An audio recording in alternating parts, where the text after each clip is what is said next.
નમસ્કાર વિદ્યાર્થી મિત્રો, સ્વાગત છે તમારું મારી આ યુટ્યુબ ચેનલ ટીચિંગ વિજયમાં.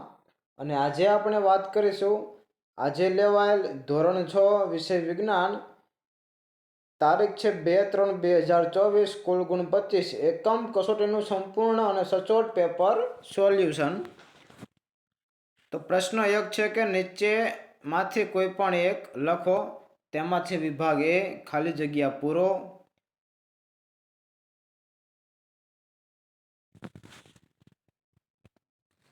તેમાં પહેલો પ્રશ્ન, ચુંબકને હંમેશા ખાલી જગ્યા ધ્રુવો હોય છે, તેમાં આવશે 2. બીજો પ્રશ્ન, દિશા જાણવા માટે ખાલી જગ્યા યંત્ર વપરાય છે, તેમાં આવશે યોકા યંત્ર. ત્રીજો પ્રશ્ન, ચુંબકની શોધ ખાલી જગ્યા દેશમાં થઈ હતી, તો તેમાં આવશે ગ્રીસ.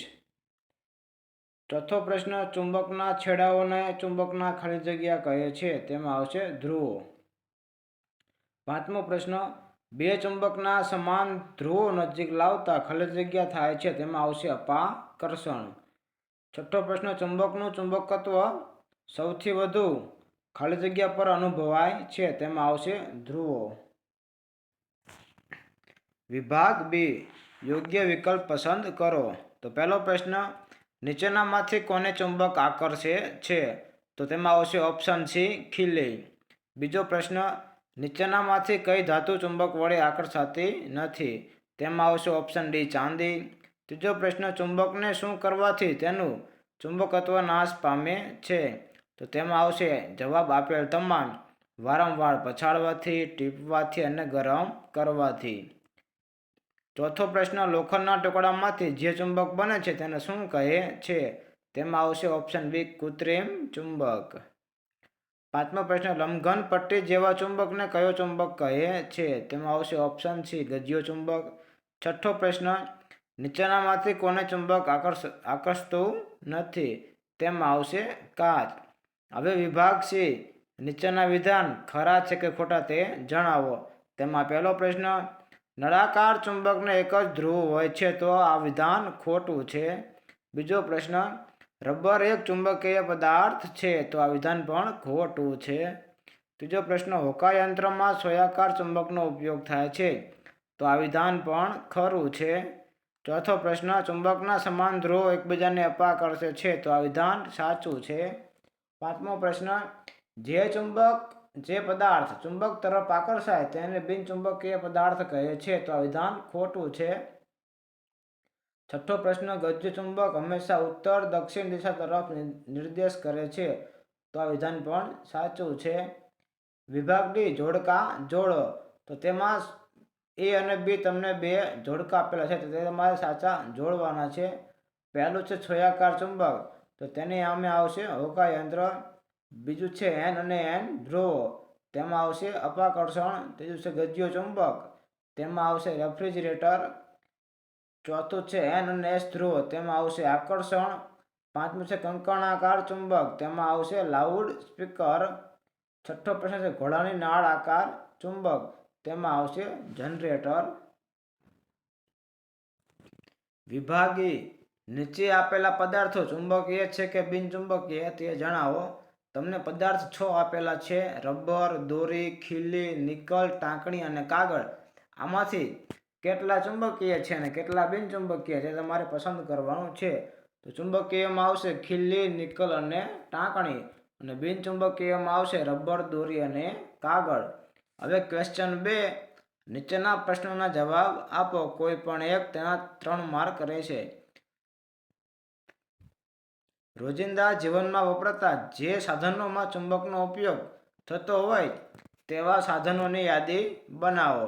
તો જવાબ આવશે, રોજિંદા જીવનમાં વપરાતા નીચે જણાવેલ સાધનોમાં ચુંબકનો ઉપયોગ થાય છે: રેડિયો, ટીવી, ટેલિફોન, વિદ્યુત પંખો, વિદ્યુત ઘંટડી, loud speaker, microphone, refrigerator, washing machine, dish washer એટલે કે વાસણ ધોવાનું machine, cassette tape, electric motor, વલાણીંગ ડાયનેમો વગેરે. બીજો પ્રશ્ન, ચુંબકીય ધ્રુવો નક્કી કરવાની પ્રવૃત્તિ વર્ણવો. તો જવાબ આ રીતે આવશે. પહેલું, સાધન સામગ્રી. 2, ગજિયા ચુંબક, લાકડાનું સ્ટેન્ડ અને દોરી. તમને જો આકૃતિ પણ દર્શાવેલી છે. પદ્ધતિ આવશે, તમારે પદ્ધતિ વિડીયો સ્ટોપ કરી અને જોઈ લેવી. નિર્ણય પણ તમારે વિડીયોને સ્ટોપ કરી અને સ્ક્રીનશોટ પણ તમે લઈ શકો છો. હવે ચોથો પ્રશ્ન છે, એક સમાન પટ્ટીમાંથી ચુંબક અને લોખંડની પટ્ટીને કેવી રીતે અલગ તારવશો? તો જવાબ આવશે, બંને ટુકડાની મધ્યમાં દોરી બાંધી તેમને અલગ અલગ લાકડાના સ્ટેન્ડ પરથી સમક્ષિતિજ સમતલમાં મુક્ત રીતે ફરી શકે તેમ લટકાવો. બંને ટુકડા સ્થિર થાય ત્યારે જુઓ કે કયો ટુકડો ઉત્તર દક્ષિણ દિશા દર્શાવે છે. આ ક્રિયા ફરી વાર કરી ખાતરી કરી જુઓ. જે ટુકડો દરેક વખતે ઉત્તર દક્ષિણ દિશામાં સ્થિર થાય છે તે વિદ્યુતચુંબક છે અને બાકીનો બીજો ટુકડો લોખંડ છે. તે પરથી નક્કી કરી શકાશે. વધુ ખાતરી માટે એક જ્ઞાત વિદ્યુતચુંબક લઈ તેના ઉત્તર ધ્રુવને લટકાવેલા બંને ટુકડાના બંને છેડાની નજીક વારાફરતી લઈ જાઓ. જે ટુકડાનો કોઈ એક છેડો જ્ઞાત વિદ્યુતચુંબક સાથે અપાકર્ષણ દર્શાવે તે ચુંબક છે અને બાકીનો બીજો ટુકડો લોખંડનો છે. તે રીતે નક્કી કરી શકાય. પાંચમો પ્રશ્ન, તમે એક કૃત્રિમ ચુંબક કઈ રીતે બનાવશો? તો આ પણ એક પ્રવૃત્તિ છે. તમારે વિડીયો સ્ટોપ કરી અને પ્રશ્ન નિહાળી લેવો. હવે છે પ્રશ્ન 3. નીચેના પ્રશ્નોના જવાબ આપો. પહેલું, ચુંબકનું ચુંબકત્વ જાળવી રાખવા તમે કઈ કઈ કાળજી રાખશો? તો તેનો જવાબ આવશે, તે વારંવાર પડી ન જાય તેનું ધ્યાન રાખવું, તેને ગરમ કરવું નહીં, તેના પર ભારે વજન પડે નહીં તેની કાળજી રાખવી જોઈએ. ચુંબક વપરાશમાં ન હોય ત્યારે બે ચુંબકના અસમાન ધ્રુવો એક જ બાજુ રહે તેમ ગોઠવી ચુંબકો વચ્ચે લાકડાની પટ્ટી મૂકવી. વળી અસમાન ધ્રુવો આગળ બંને બાજુ નરમ લોખંડની પટ્ટી રાખવી જોઈએ. નાળ ચુંબકના બે ધ્રુવો આગળ પણ નરમ લોખંડની પટ્ટી રાખવી જોઈએ. બીજો પ્રશ્ન, તમારા હાથમાંથી નાની ખીલી જમીન પર પડી જાય તો તમે તેને કેવી રીતે શોધી શકશો? તો જવાબ, નીચે પડી ગયેલી ખીલીઓ પર વિદ્યુતચુંબક ફેરવીશું. ખીલીઓ લોખંડની બનેલી હોવાથી ચુંબક તરફ આકર્ષાય તેને ચોંટી જશે. આ રીતે નીચે પડી ગયેલી ખીલીઓ ઝડપથી એકઠી કરી શકાય છે. ત્રીજો પ્રશ્ન, ચુંબકનો ઉપયોગ કરી તમને ગમતું એક સરસ મજાનું રમકડું બનાવવાની રીત લખો. તો તેમાં પણ આપણે એક રીત મસ્ત મજાની લખેલી છે. તે તમારે વિડીયો સ્ટોપ કરી અને જોઈ લેવું. ચોથો પ્રશ્ન, ખાંડ અને ટાંકણીઓ ભેગી થઈ ગઈ છે. આ બંનેમાં તમે કેવી રીતે અલગ કરશો? તો ખાંડ અને ટાંકણીઓના મિશ્રણમાં ચુંબક ફેરવતા ટાંકણીઓ ચુંબક સાથે ચોંટી જાય છે. પાંચમો પ્રશ્ન, એક વિદ્યુતચુંબક ઉપર ધ્રુવ દર્શાવતી કોઈ પણ નિશાની નથી તો ચુંબકના કયા છેડા બાજુ ઉત્તર ધ્રુવ છે તે તમે કઈ રીતે નક્કી કરશો? તો જવાબ, આપેલ વિદ્યુતચુંબકની મધ્યમાં દોરી બાંધી તેને સમક્ષિતિજ સમતલમાં મુક્ત રીતે ફરી શકે તેમ કોઈ આધાર પરથી લટકાવો. જ્યારે વિદ્યુતચુંબક પર ચુંબક સ્થિર થાય ત્યારે તેનો છેડો ઉત્તર દિશા તરફ રહે તે તેનો ઉત્તર ધ્રુવ અને જે છેડો દક્ષિણ દિશા તરફ રહે તે તેનો દક્ષિણ ધ્રુવ કહેવાય છે. પ્રશ્ન 4, વૈજ્ઞાનિક કારણો આપો. પહેલો પ્રશ્ન, ચુંબકને મોબાઈલ, ટેલિવિઝન, કમ્પ્યુટર જેવા સાધનોથી દૂર રાખવું જોઈએ. તો જવાબ, ચુંબકને મોબાઈલ, ટેલિવિઝન, કમ્પ્યુટર જેવા સાધનોથી નજીક લઈ જવામાં આવે તો તેના ચુંબકીય ક્ષેત્રમાં ફેરફાર થાય છે. તેથી મોબાઈલ, ટેલિવિઝન અને કમ્પ્યુટર ચિત્ર અસ્પષ્ટ દેખાય છે. ક્યારેક કાળા, લીલા, વાદળી ધબ્બા પણ જોવા મળે છે. આથી ચુંબકને મોબાઈલ, ટેલિવિઝન કે કમ્પ્યુટર જેવા સાધનોથી દૂર રાખવું જોઈએ. બીજો પ્રશ્ન, ચુંબકત્વની સાચી કસોટી આકર્ષણ નહીં પણ અપાકર્ષણ છે. તો જવાબ, લોખંડ અને ચુંબક વચ્ચે આકર્ષણ થાય છે તેમજ બે ચુંબકના અસમાન ધ્રુવો વચ્ચે પણ આકર્ષણ થાય છે. આથી બે પદાર્થો વચ્ચે આકર્ષણ થવાથી તે પદાર્થોમાંથી કયું ચુંબક છે તે ચોક્કસપણે કહી શકાય છે. પરંતુ અપાકર્ષણ એ માત્ર બે ચુંબકના સમાન ધ્રુવો વચ્ચે જ થાય છે. લોખંડ અને ચુંબક વચ્ચે અપાકર્ષણ થતું નથી. આથી બે પદાર્થો વચ્ચે અપાકર્ષણ થવાથી તે પદાર્થો ચુંબક છે તેમ ખાતરીપૂર્વક કહી શકાય નહીં. ત્રીજો પ્રશ્ન, દિશા જાણવા માટે વપરાતા હોકાયંત્રમાં ચુંબકીય સોયનો ઉપયોગ થાય છે? તો જવાબ, સમસ્થિતિજ સમતલમાં મુક્ત રીતે ધરીભ્રમણ કરતી ચુંબકીય સોય હંમેશા ઉત્તર દક્ષિણ દિશામાં જ સ્થિર થાય છે. તેથી દિશા જાણવા માટે વપરાતા હોકાયંત્રમાં ચુંબકીય સોયનો ઉપયોગ કરવામાં આવે છે. ચોથો પ્રશ્ન, ચુંબકને મુક્ત રીતે લટકાવતા તે હંમેશા ઉત્તર દક્ષિણ દિશામાં સ્થિર થાય છે. તો આ પણ એક પ્રવૃત્તિ છે, તે તમારે વિડીયો સ્ટોપ કરીને પૂરી માહિતી જોઈ લેવી, અને તમે ધારો તો સ્ક્રીનશોટ પણ લઈ શકો છો. પાંચમો પ્રશ્ન, ચુંબકનો સંગ્રહ કરતી વખતે બે ચુંબક વચ્ચે લાકડાની પટ્ટી રાખવામાં આવે છે? તો જવાબ, ચુંબક વપરાશમાં ન હોય ત્યારે બે ચુંબકના અસમાન ધ્રુવો એક જ બાજુ રહે તેમ ગોઠવી ચુંબકો વચ્ચે ઢાંકણાની પટ્ટી મૂકવામાં આવે છે, અને અસમાન ધ્રુવ આગળ બંને બાજુએ નરમ લોખંડની પટ્ટી મૂકવામાં આવે છે. આમ કરવાથી ચુંબકનું ચુંબકત્વ જળવાઈ રહે છે.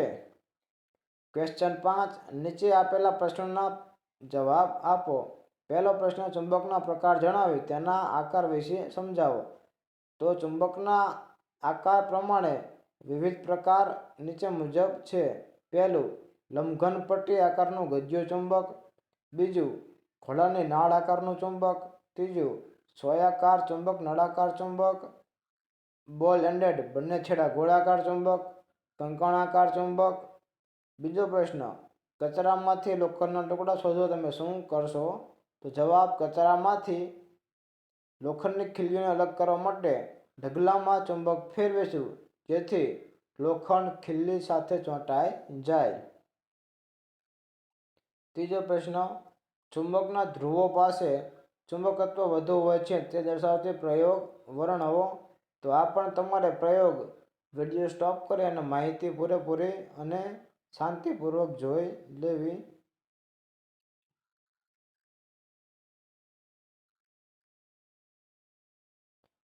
ચોથો પ્રશ્ન, ગજિયા ચુંબકની મદદથી સાદું હોકાયંત્ર કેવી રીતે બનાવી શકાય?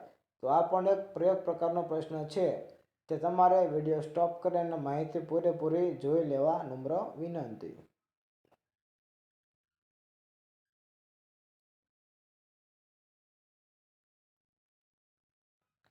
પાંચમો પ્રશ્ન, ચુંબકના ધ્રુવો વચ્ચે અપાકર્ષણ અને અસમાન ધ્રુવો વચ્ચે આકર્ષણ દર્શાવતી પ્રવૃત્તિ લખો. આ પણ એક પ્રવૃત્તિ છે, તે તમારે વિડીયો સ્ટોપ કરી અને પૂરેપૂરી માહિતી નોટમાં લખી લેવી. પદ્ધતિ પણ દર્શાવેલી છે, અવલોકન અને નિર્ણય પણ દર્શાવેલા છે.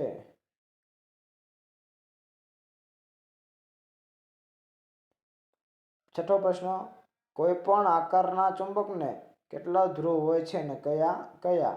તો કોઈ પણ આકારના ચુંબકને બે ધ્રુવો હોય છે, ઉત્તર ધ્રુવ N અને દક્ષિણ ધ્રુવ S. ચુંબકનો જે છેડો ઉત્તર દિશામાં હોય તે ઉત્તર ધ્રુવ, જે છેડો દક્ષિણ દિશામાં હોય તે દક્ષિણ ધ્રુવ. ચુંબકના સમાન ધ્રુવો વચ્ચે અપાકર્ષણ અને ચુંબકના અસમાન ધ્રુવો વચ્ચે આકર્ષણ થાય છે. ચુંબકના આ સિદ્ધાંત ઉપર હોકાયંત્ર કામ કરે છે. લોખંડ, નિકલ જેવા પદાર્થો ચુંબક તરફ અપાકર્ષણ, જ્યારે પ્લાસ્ટિક જેવા પદાર્થો ચુંબક તરફ આકર્ષતા નથી. હોકાયંત્રનો સિદ્ધાંત જણાવી તેની ઉપયોગિતા લખો. તો કાચના ઢાંકણવાળી એલ્યુમિનિયમની અથવા પિત્તળની એક નળાકાર ડબ્બી હોય છે, તેમાં દિશા અંકિત કરેલો વર્તુળાકાર ચંદો હોય છે. ચંદા પર ચુંબકીય સોય સમસ્થિતિજ સમતલમાં ભ્રમણ કરી શકે તે રીતે ધરી પર ગોઠવેલી હોય છે. ચુંબકીય સોયને ડબ્બી અને ચંદાના કેન્દ્ર પર ગોઠવેલી હોય છે. વર્તુળાકાર ડબ્બીની ઉપર કાચ ગોઠવી ડબ્બી બંધ કરવામાં આવે છે. જો આકૃતિમાં આપણે સરસ મજાની રીતે હોકાયંત્ર દર્શાવેલું છે. તો વિદ્યાર્થી મિત્રો, આની કાર્ય પદ્ધતિ, હોકાયંત્રની મદદથી દિશા જાણવા માટે હોકાયંત્રને ફેરવી ચુંબકીય સોયના ઉત્તર ધ્રુવ પર ચંદા પર લખેલી ઉત્તર દિશા ગોઠવવામાં આવે છે. આ ગોઠવણીથી કયાંતરની સાચી દિશા દર્શાવે છે. તો વિદ્યાર્થી મિત્રો, આપણે આજે લેવાયેલ ધોરણ 6 વિજ્ઞાનનું એકમ કસોટીનું સંપૂર્ણ પેપર સોલ્યુશન પૂર્ણ કરીએ છીએ. જો તમને મારો આ વિડીયો ગમે તો વિડીયોને લાઈક કરો, શેર કરો અને વધુમાં વધુ સબસ્ક્રાઈબ કરો.